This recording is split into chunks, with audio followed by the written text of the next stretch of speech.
అందుకే మళ్ళా కేసీఆర్ వస్తేనే ప్రజలకు మేలైతుంది. ఇప్పుడు సీనన్న చెప్పిండు, కేసీఆర్ ఉండగా హైదరాబాద్లో 1,00,000 డబుల్ బెడ్రూమ్ ఇండ్లు కట్టించిండు. ఇలా రేవంత్ రెడ్డి వచ్చినాక 1,00,000 ఇండ్లు కూలగొట్టిండు.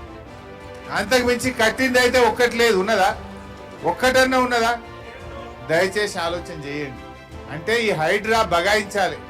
హైడ్రా బంద్ కావాలంటే కాంగ్రెస్ ను ఓడగొట్టాలి. పేదల ఇండ్లు కూలద్దంటే కాంగ్రెస్ ను ఓడగొట్టాలి. రేవంత్ రెడ్డి ఏమంటాడు, నేను 1,00,000 ఇండ్లు హైదరాబాద్ లో బస్తీలు ఖాళీ చేపించిన, రాత్రి ఆదివారం పూట చూసి కూలగొట్టిన, అయినా నాకే ఓట్లేసి ఇంకిని కూలగొడతానడా? అరే అంటాడా? అనడా?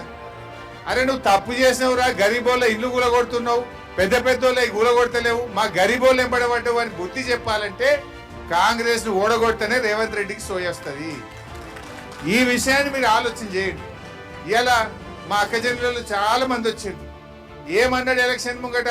ఒక కార్డు వంచిర్రు, మేం గెలిస్తే మహాలక్ష్మి నెలకు 2,500 ఇస్తా అన్నాడు. పడ్డదా ఎవరికైనా? చెల్లెకు వచ్చినాయా 2,500? ముసలోళ్ళు ఉన్నారు ఇలా. పింఛన్ 4,000 ఇస్తా అన్నాడు. వచ్చిందా ఎవరికైనా? అదే మన కేసీఆర్ గారు ఉండగా 200 పెన్షన్ 2,000 చేస్తా అంటే బరాబర్ చేసిండా లేదా? మరి రేవంత్ రెడ్డి ఏమో 2 ఏళ్ళ మాట తప్పిండా?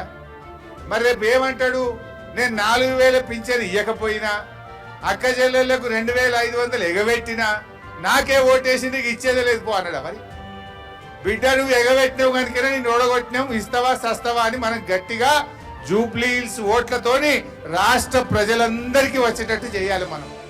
మీరు గట్టిగా ఇక్కడ రేవంత్ రెడ్డి గూబ గుయ్యం అనిపిస్తే అందరికి మహాలక్ష్మి వస్తుంది.